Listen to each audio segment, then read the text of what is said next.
Good to be together this morning. I invite you to turn in the Gospel of Matthew, where we've been spending most of our Sunday mornings going through this Gospel and making our way through it pretty rapidly. And we're in chapter 17. And as I was reading through these chapters and coming to the end, is here, chapter 17, something caught my eye that made me start thinking about things about my own reaction to teachings of Jesus that the disciples seem to have, that I know maybe first time we look at it, maybe we scratch our head and say, how did you react that way to what you just heard? And it's the statement that Jesus makes about his death, his burial, but also his resurrection. And I realize that certainly would have grieved the disciples to hear about the death, the suffering of their beloved friend and teacher. But in that statement, he also says something that they apparently totally missed or didn't catch, or was overwhelmed by the other statements that they didn't put it all together.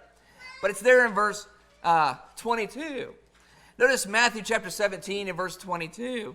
It says, "And while they were gathering together in Galilee, Jesus said to them, 'The Son of Man is going to be delivered into the hands of men, and they will kill him, and he will be raised on the third day.'" Notice the reaction. It says, "And they were deeply grieved." Now, I can recognize, yes, the need to be deeply grieved when you say someone's going to die, and someone's going to be horrifically tortured and all the things that Jesus went through, and he told them he's going to experience. Yes, I can understand that. Sometimes I wonder, but why would they be grieved even after he says the third part of that statement? You know, the end of that statement is really not to be grieved, but not to be marveled at. And really realize it wasn't until later that the disciples really could go back and see that. But just in the moment, isn't it interesting that in the moment, when we talk about selective hearing, it seems like the disciples kind of had that. We sometimes have that. We're going to talk about that sometimes, maybe where we can maybe perk our ears up and make sure we don't fall into that trap that they fell into. That here was something that if you look at the whole statement, you have to do that. You have to look at the whole statement. You have to look at all of what he says, not just the first couple parts. The first couple parts are necessary to set up the amazing statement of the third element of the fact that he is going to be essentially invincible. Why grieve over death? Why grieve over suffering when you find out the implication of what his power is able to do? Even in the midst and in the face of death, it can't keep him there. You know, I thought there's a statement that the apostles elaborate on this very element, and I love how it's Peter who is the one who he tends to always kind of miss certain things. But Peter retrains his ears. Peter retrains his ears to pick up on everything. Because remember what he says in his sermon in Acts chapter 2? Yeah, Peter hit the parts about Jesus dying, about Jesus suffering, but he also made sure that they recognized the beauty and the glory and the joy over these things, that what his death meant.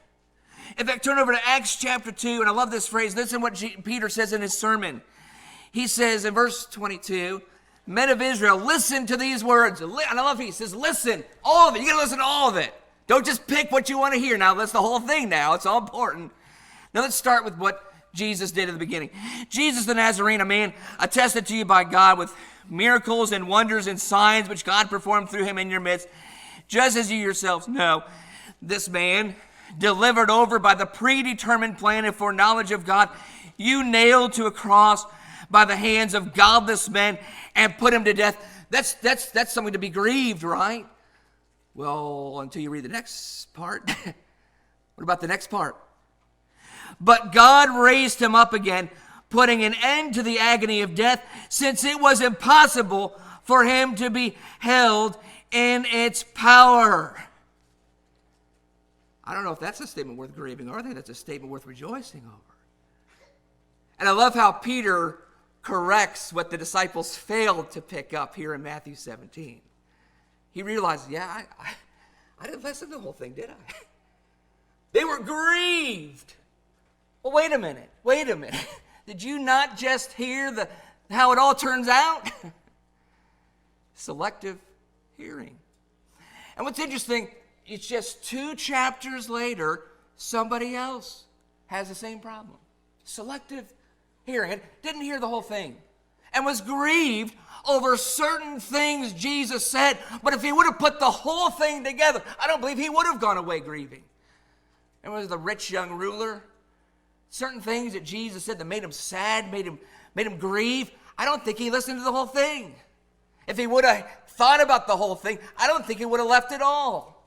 But listen to what happens. We go over, but here notice, it says he will be raised the 3rd day. They kind of missed that part, didn't focus on that part. Another one over in chapter 19. Turn to Matthew chapter 19. And notice here in verse 16. It says, and someone came to him and said, Teacher, what good thing shall I do that I may obtain eternal life? And he said to him, Why are you asking me about what is good? There is only one who is good. But if you wish to enter into life, keep the commandments. Then he said to him, Which ones? And Jesus said, You shall not commit murder, you shall not commit adultery, you shall not steal, you shall not bear false witness, honor your father and mother, and you shall love your neighbor as yourself. The young man said to him, All these things I have kept, what am I still lacking? Jesus said to him, If you wish to be complete, go and sell your possessions and give to the poor, and you will have treasure in heaven, and come follow me. But notice it says, the man, when he heard this statement, he went away grieving, for he was one who owned much property. He was thinking about all the things that he had to give up. That's the first thing, or that's the main thing that struck him. It's almost as if as soon as Jesus said anything about sacrifice, as soon as Jesus said anything about releasing, about giving up, about blessing somebody else, it's almost as if he just couldn't get past that, what that means about me, what that means about all the things I have. But if he would have listened to the whole statement, listen to what Jesus said. He actually says, but there's actually a greater treasure. You do get something, young man. Listen to what you get. There is something you get out of all this. After all that giving and sacrificing, what do you get? He said, you will have treasure in heaven. Which we read in the words again of Peter. In 1 Peter chapter 1, Peter also indicates what is good about that statement, what's worth rejoicing, even if it means giving, being a sacrificial individual. It means that parting with some of these things and being willing to bless others at times when we see the opportunity is giving us something that will never fade away. Notice what he says in 1 Peter chapter 1, beginning in verse 4. He says, to obtain an inheritance which is imperishable and undefiled and will not fade away, reserved in heaven for you who are protected by the power of God through faith for a salvation ready to be revealed in the last time. Notice in verse 6, what are we able to do when we hear all of that? Peter says you should be able to then do what? You greatly rejoice. That young man didn't go away rejoicing because all he focused on was all the stuff. And I got to give that up. And I got to let go of that. Wait a minute. There's more to it than just that. There's more to it. And as I thought about it, I thought, well, just in 2 chapters, we see people kind of struggling with this. And as I examine my own heart and my own mind, I can understand how easy it is to do. I think we all sometimes in various ways treat statements like that. Maybe we don't listen to all of it. Maybe as we're reading passages or even hearing things of truths of God, maybe there are certain things that just hit us, that just strike us in a certain way, that we just become so absorbed in them that we don't think of the implication of all of what is implied. And there are a couple of things, right, even in the context, I think, what sometimes we maybe struggle with. One is what Jesus says about what is or should be our goal about the type of attitude and the mindset we have. Jesus says the only way we will please God and enter the kingdom, we must be like children. Children. And I realize in our effort to be more knowledgeable, more wise, strong, more mature, more capable, more able to do things on our own, that idea of, wait a minute, I'm done being a child, right? I went through childhood, and I couldn't wait till I get my driver's license.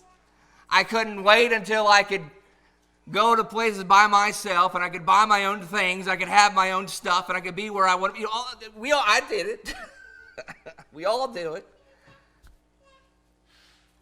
And so doesn't sometimes when we think about what it means, well, finally maybe the things we're trying to achieve of independence, and yet sometimes that one element, wait a minute, you mean Jesus wants me to still hang on to some childness, to childhood in a certain element.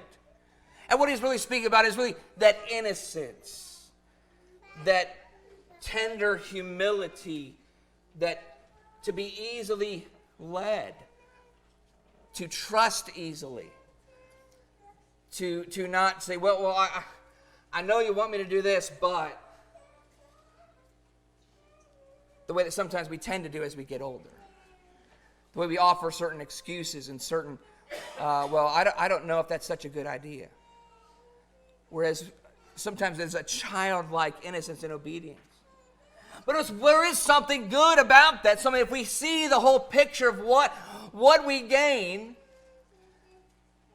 realize what Jesus implies when he says, I want you to realize this is what I want you to strive for. Strive to hang on to humble innocence, obedience, submissiveness. Why? Because that's how you become great in the kingdom of heaven. We don't become great by our own sense of lone independence. We don't become great by showing how strong we are by ourselves. In fact, the opposite. We show how strong we are. In fact, remember what even Paul said. Where did he learn strength? When was he strong? Through weaknesses. Because then he had to rely, as a child does, on the strength of the Lord. That's someone who's great, who trusts God, who humbly submits to God, who recognizes all the great things that God can do that I can't do on my own. As a child, looks to their parents, looks to those who are older, and relies so much on us. But isn't it amazing how somebody in childhood, we quickly want to strip ourselves of that? We quickly want to get rid of that sense of I can do it on my own. I can dress myself. I can make my own cereal. I want to pour it myself. Right? And then all of a sudden we're going to do all these things by ourselves, and here Jesus says, I want you to still be like a child. What? Yes. That's true greatness. Do we put that on? Do we think about that? Are we striving so much to prove that I don't need anything? I don't need you. I don't need you. And before you know it, I don't need God. God can advise me. God can suggest things. I don't need him. Really? That's why he says, unless you become like a child, you cannot be a member of my kingdom, because you need me. You need him. So much so to be confessing, I am a sinner without you, and I can only be righteous unless I'm with you.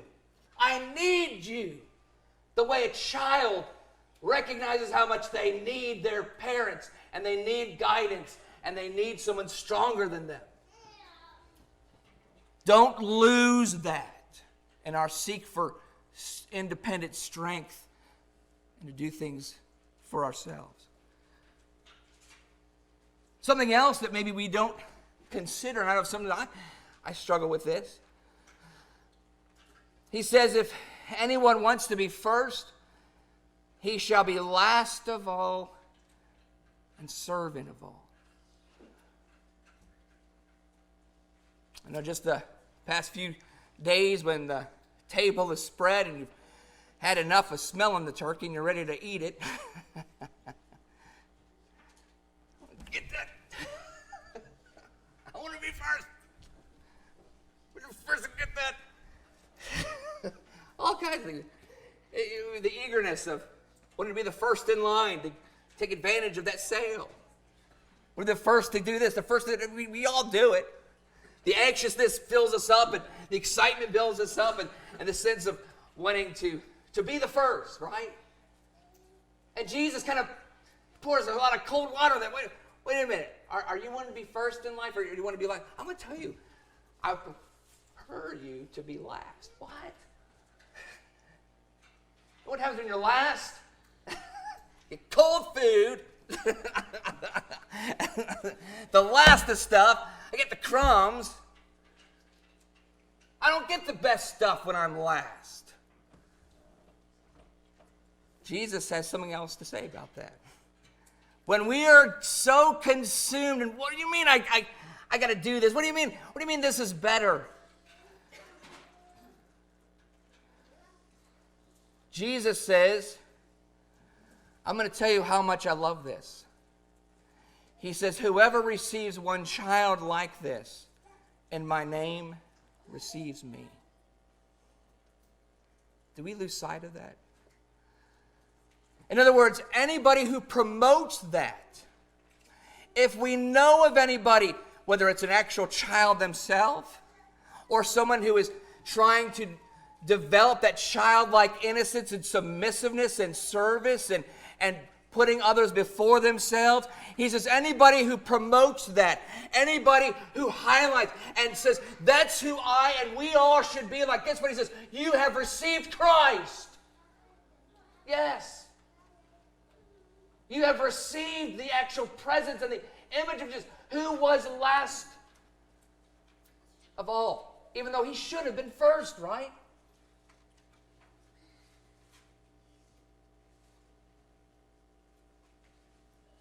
The one who should have been the first to say, I am innocent, I am pure, I am perfect, said, I'll go to the cross bearing the weight of all the sins of all the people who were last. That's what he did first. You know what God says about that, or Paul says about that in Philippians? Because of that attitude, the attitude that even though I deserve to have the utmost praise and glory, I will humble myself first. I will be the last. I will be the servant. I will do the worst, most horrific job before anybody else so that it blesses those around me. Listen to what Paul says about that in Philippians. In Philippians chapter 2. Here's what he says about this. He says in verse 2, make my joy complete by being of the same mind, maintaining the same love, united in spirit, intent on one purpose. Do nothing from selfishness or empty conceit, but with humility of mind, regarding one another as more important than yourselves. Do not merely look out for your own personal interest, but also for the interests of others. Have this attitude in yourselves, which was also in Christ Jesus. And this is the progression here. Although he exists in the form of God, did not regard equality with God a thing to be grasped, but emptied himself, taking the form of a bondservant and being made in the likeness of men. Whereas when Jesus thought about the equality with God, this is what entered his mind. When Jesus acknowledges, I am God. I am worthy of worship. I am worthy of greatness. Then the first thing that entered his mind was, I better empty myself.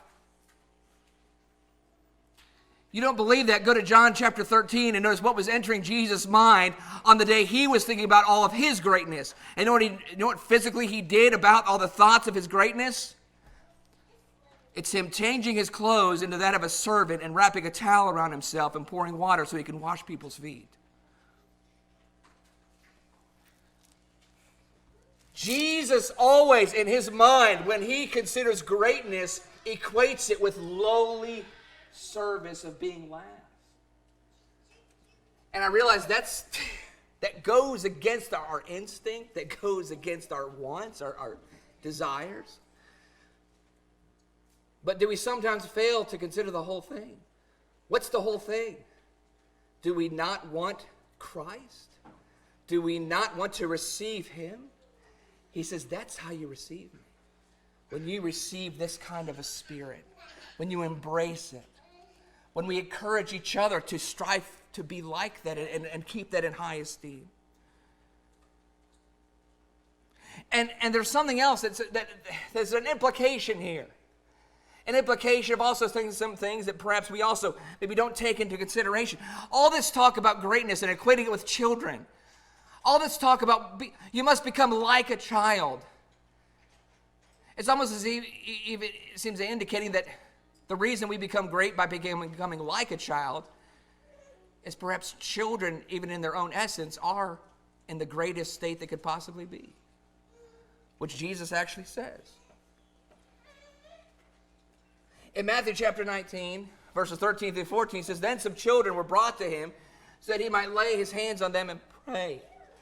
And the disciples rebuked them.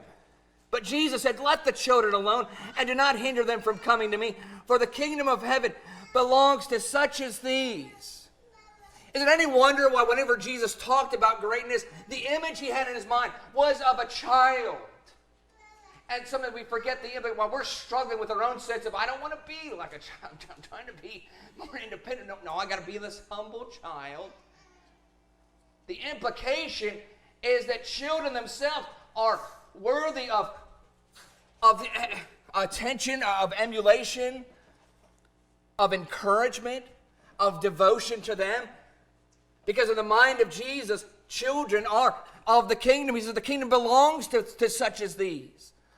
So much so that Jesus is so protective. You talk about being protective. This is the first mind that comes to those who certainly love and adore children. Protective. We got to protect these children. Jesus is. So much so that he says, I'm going to tell you, I'm going to give you a warning. Anybody who would dare cause any of these little ones who believe in me to stumble, how bad of that does Jesus think of that? He says, just think of the image of having a millstone around your neck and drowned in the sea. He says, we need to encourage and build up and lift up these children. One, because of the essence of the innocence that the Lord promotes is so easily seen in them. We quickly lose it. And Jesus has a perfect image of those children that we can go to observe so we might get some of that back. Hence preserving even their own development and their own walk. Now, that being said, of what Jesus says about these things, I want to go to another passage that I wonder if we sometimes don't consider the whole thing. Because remember what Jesus says there in Matthew chapter 18. Let's go to Matthew chapter 18 and see the whole context. Matthew chapter 18. And let's begin in verse 1. In verse 1, it says, at that time the disciples came to Jesus and said, who then is greatest in the kingdom of heaven? And he called a child to himself and set him before them and said, truly I say to you, unless you are converted to become like children, you will not enter the kingdom of heaven. Whoever then humbles himself as this child, he is the greatest in the kingdom of heaven. And whoever receives one such child in my name receives me. Almost seem to indicate perhaps children have such a level of greatness that we ought to be mindful of that. Yes. In fact, look what he says about the status of children. In verse 6, whoever causes one of these little ones who believe in me to stumble, it would be better for him to have a heavy millstone hung around his neck and to be drowned in the depth of the sea. And this is one of those occasions where rather than grieved, I think sometimes we want to rejoice and we want to be mindful because we don't want to be guilty of that. And we want to be in the category of people who encourage children, rightly so. But I want to ask ourselves a challenging question this morning. Can it be possible that in all the passages that talk about what it is needed to encourage, what it means to encourage, and what does encourage, that maybe there's some other things we need to put together to make sure we are following that command. And I quickly want to go over to Hebrews chapter 10. Hebrews chapter 10.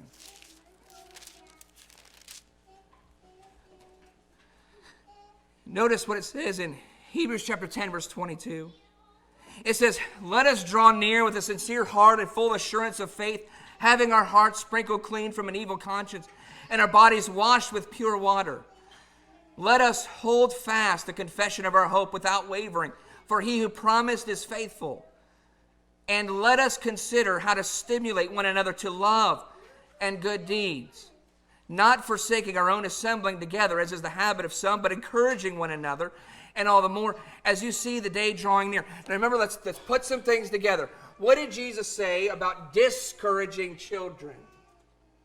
What did he say about anybody who might implicate something in their actions and their behavior that might cause a little one to stumble, to be discouraged, to lose joy, to lose zeal?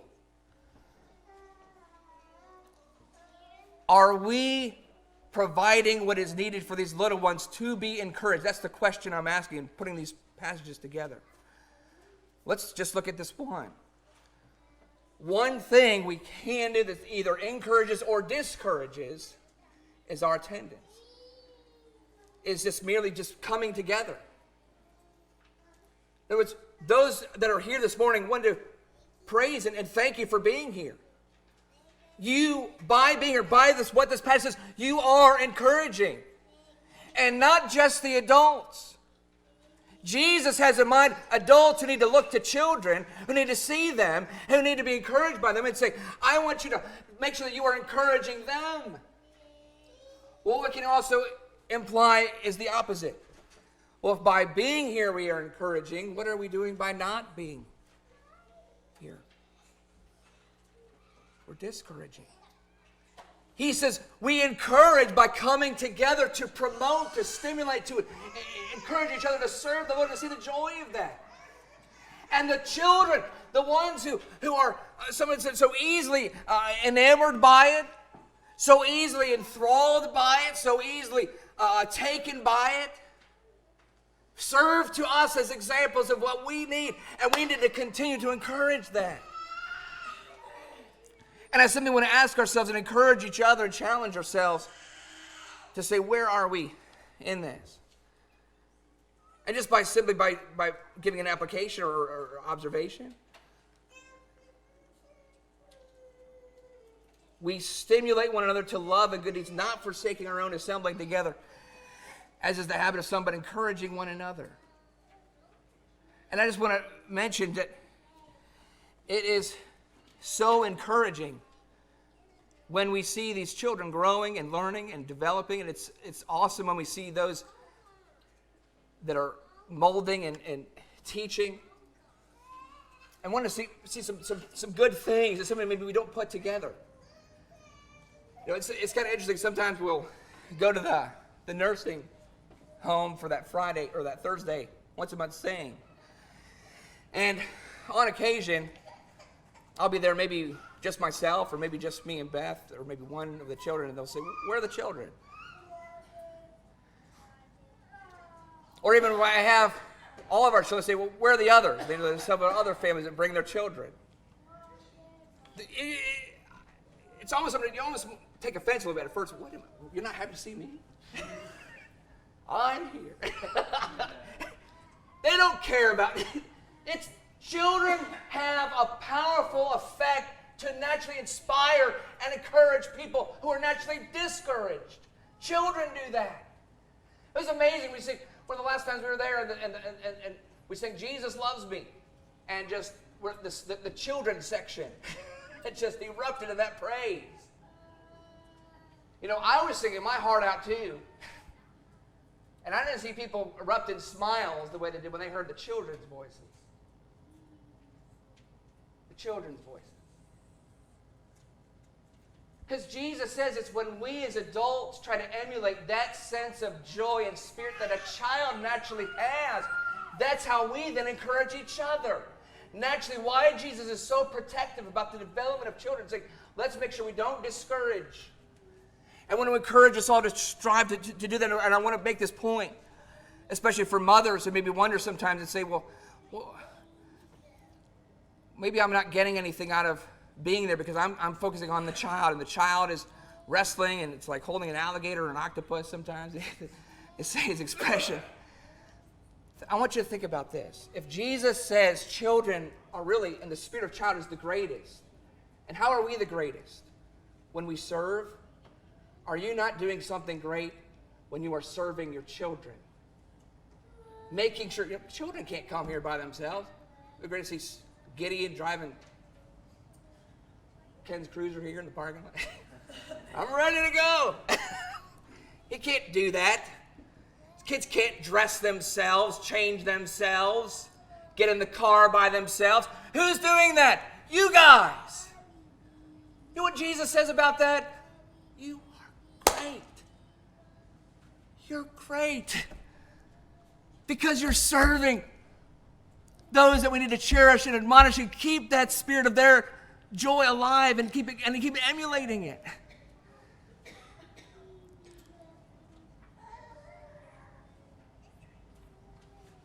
And so let us continue to encourage that. And we're so thankful for those of you that do that. And just one other word, just of encouragement, to see that we might constantly see where there are opportunities for us to be of an encouragement. He says when we come together, we can encourage each other, especially when we see these children who naturally love to do it. And we have so many opportunities. We have Sunday morning Bible study. We have Sunday morning worship. We have Sunday evening worship. We have Wednesday evening Bible study. We have once a month ladies Bible study. We have once a month sing and study at Valley Haven. We have once a month Friday night Bible study. We have once a year a spring gospel meeting. Once a year fall gospel meeting. These are the regular times that we assemble ourselves. I just want to encourage us to realize what we're doing when we're taking advantage of these opportunities. What we're doing is we're stimulating, we're invigorating, we're enlightening. But don't forget, if you ever need a motivation, maybe you're struggling, well, I'm tired and it's been a rough week. If anything, maybe think of this. Maybe there's some children. Maybe there will be some children there. And maybe by being there, I can be an encouragement and I can serve them. You know, eventually, sometimes as these children get older, sometimes that dreaded phrase enters their mind and their lips. Do I have to go? Isn't that sad when you see a child who loves to go, who loves to be, and all of a sudden something changes? Do I have to?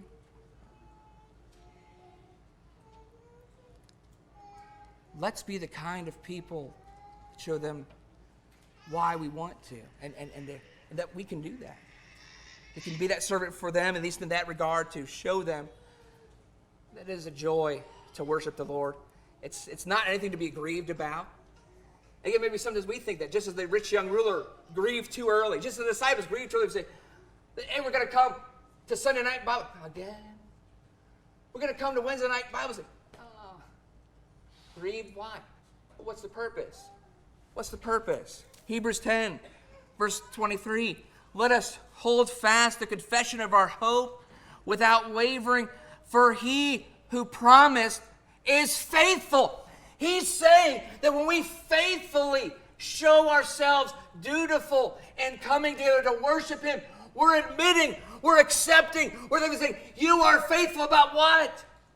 About all these amazing promises that we don't deserve, any single one of them. And he's going to give them to us so long as we are faithful.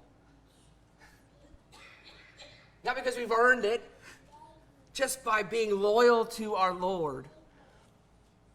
It says, well done, good and faithful servant, come into the joy of your service. And so as I thought about some of these passages, I thought, isn't that kind of interesting? And it may be easy for me to get on and say, wow, how can you grieve so early? I can do the same thing. Sometimes I look at certain teachings of Jesus and Maybe I need to think about the whole thing. Maybe I get frustrated or grieve too early when I don't think about all the implications of everything. Maybe it should really bring us joy and gratitude of what we get to do, what God permits us to do, and what we get by it. Again, we're extremely grateful for all those who have taken advantage of this opportunity to be together. And obviously especially grateful anytime we have additional visitors, those who have blessed us with your presence. You are an encouragement to us. As we're trying to follow what we're just talking about this morning, we're trying to find reason, motivation to continue to be faithful in our joy, to come together to honor God.